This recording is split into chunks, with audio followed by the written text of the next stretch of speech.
Do you know how to tell if a game is evil? Well, it's simple. You just gotta have the word evil on its title. Like Resident Evil, the evil within, the temple of elemental evil, and the most evil of them all. Evil Zone.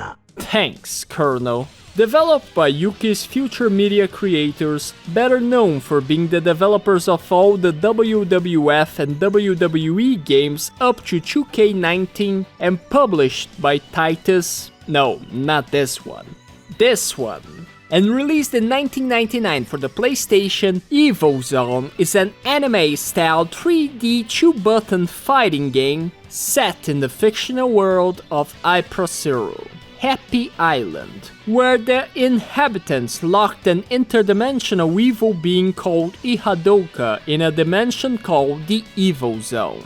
The story is presented with each character having their own anime show, in which they must face the other playable fighters on their way to the decisive encounter with Ihadoka. The game's anime-style cutscenes, especially the introductory one, were drawn and animated by the anime studio AIC. The intro cutscene showcases pretty well that the biggest strength of Evil Zone is its presentation. The game perfectly nails the 90s anime style, and the character stories even have the classic in the next episode still shots and commercial break artworks that were common in old anime shows. The game also enhances this anime aesthetic, with characters being able to perform a lot of cool looking cinematic moves that, combined with the stages, really enrich the game's presentation. Its world is a mythical fantasy land with technology, magic and everything in between, that allows for a diverse cast of very cool looking characters. You've got Danziver, who's literally a metal hero character like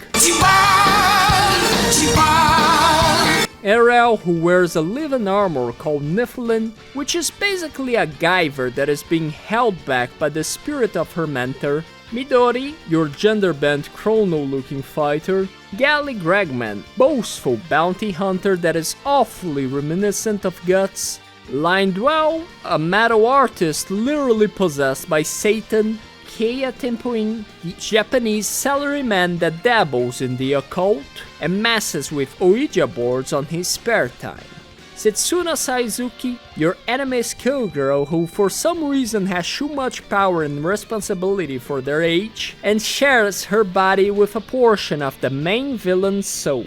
Alti Laszlo, a powerful wizard in the making. The Time Wizard! That kind of did an oopsie summoning characters like Danziver into his planet. Kakurini, your average 10,000-year-old, 12-year-old looking anime girl that might be a little deranged. And Ihadoka, the main villain, which is a powerful being that manifests itself through the body of different human hosts. This one being the body of a court magician. Each time that you beat a story, you get an alternate costume that is a slightly modified version of the regular one with a different color scheme, and pieces of lore that tell you more about the world of Evil Zone. Honestly, for a small fighting game that didn't have much going on in terms of story, the world building is pretty decent. With 4 different nations, a mystery surrounding the isolation of Iprosero, with different planets and possibly alternative dimensions existing beyond this world, and leads to the existence of mythical creatures inhabiting the planet. Also, for some reason it seems like everybody's just able to kill each other inconsequentially. People apparently died a lot of times and came back, so I don't know what is up with that. But I know that this game's music is just fantastic. I didn't expect it to go nearly as hard as it did. It's probably one of the most criminally underrated soundtracks that I have ever listened to. And I can't believe that I've never heard about it up until now.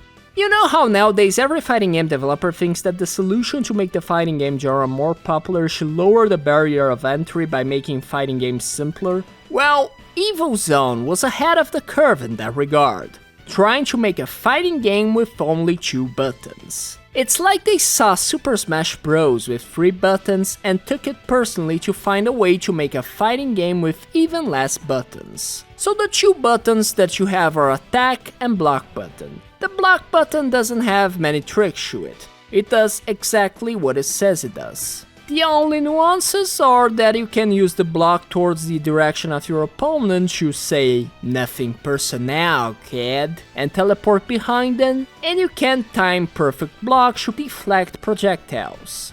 Besides the block button, the game also has a few 3D fighting game basic defensive mechanics, such as being able to roll towards different directions after a knockdown, and getting up earlier or delaying the wake up. Now for the attack button, when pressed with no directional input, characters will perform a normal attack. At long range, they throw a projectile and this action can be repeated up to 3 times. At close range, characters can convert a hit into a combo by pressing the button a second time and then either pressing it a 3rd time to finish the combo with another normal hit, or input a direction to finish it with a special move. Special moves are performed by pressing a directional input and the attack button. The game does have an universal logic for the specials. Forward plus attack and back plus attack are projectile specials. Down plus attack are throws, with each character having 3 different throws depending on the opponent's distance. Up plus attack are forward moving or get off me attacks. Double forward plus attack are dash attacks, double up plus attack are jumping attacks, double down plus attack are close range launchers, and double back plus attack are supers. Also, each character has one specific move that can be charged to perform a super version of it. Supers can be charged by holding down the attack button. The super meter is always the same size as the player's life meter. The higher the life, the longer it takes to charge the super, and the lower the life, the faster. Players can stock up to 3 super stocks, which can be seen on top of the life bar. Evil Zone, being very simple, does have a strong diminishing return.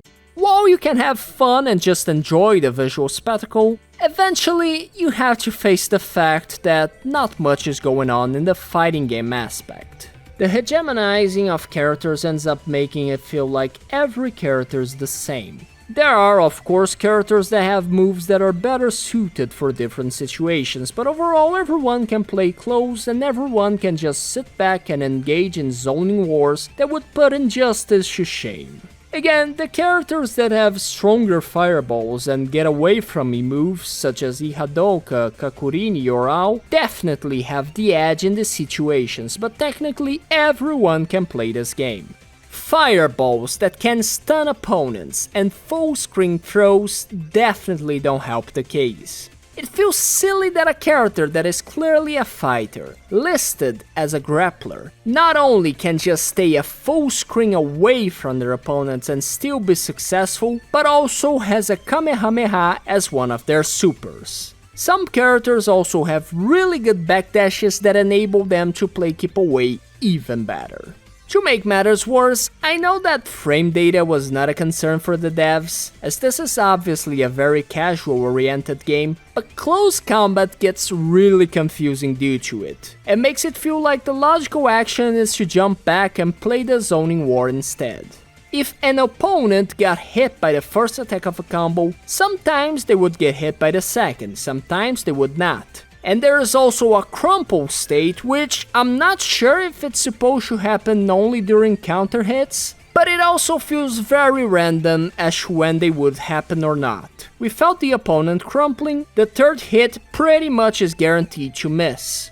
Worst of all, even if you attempt to throw the opponent right after the 2nd hit, for some reason they get to throw you first every time. And the game's input reading AI will make sure to make you know that. Overall, the gameplay is just not that great and it gets old pretty quickly. The PlayStation had a lot of weird fighting games that didn't really get what made other fighting games successful. It feels like a lot of the developers thought that with the success of Tekken 3, you could just make a 3D fighting game with no substance, slap a title on it, ship it, and call it a day for a guaranteed success. Now, Evil Zone is not at the bottom of the barrel as far as 3D fighting games go. It's more on the mediocre side. While the fighting game portion isn't really that great, there are far worse 3D fighting games, especially in the PlayStation's catalog. Two things that the game did much better than the other failed 3D fighting games of that era were the presentation and the character designs. However, the game's lackluster gameplay really weighted heavily at the end of the day, and Evil Zone was not well received critically and performed poorly financially, causing it to fall into the realm of forgotten games. There are a lot of things to love about this game's presentation and characters, and it's a shame that they unfortunately were hindered by the subpar gameplay. The characters in Evil Zone are cool enough to be memorable, unlike characters like Sapo and Gorm, which are only memorable for being at least meme-worthy amidst a roster of otherwise forgettable characters. The game had potential, and it's one of those games that I look at and really wish that someone got a license for it to make an actual good game out of it. Unfortunately, that's not how things work in the game industry. If you liked the video, please like, subscribe and leave a comment. And thanks for watching, and I'll see you in the next one. Good wine, good woman, and good music. This is wonderful.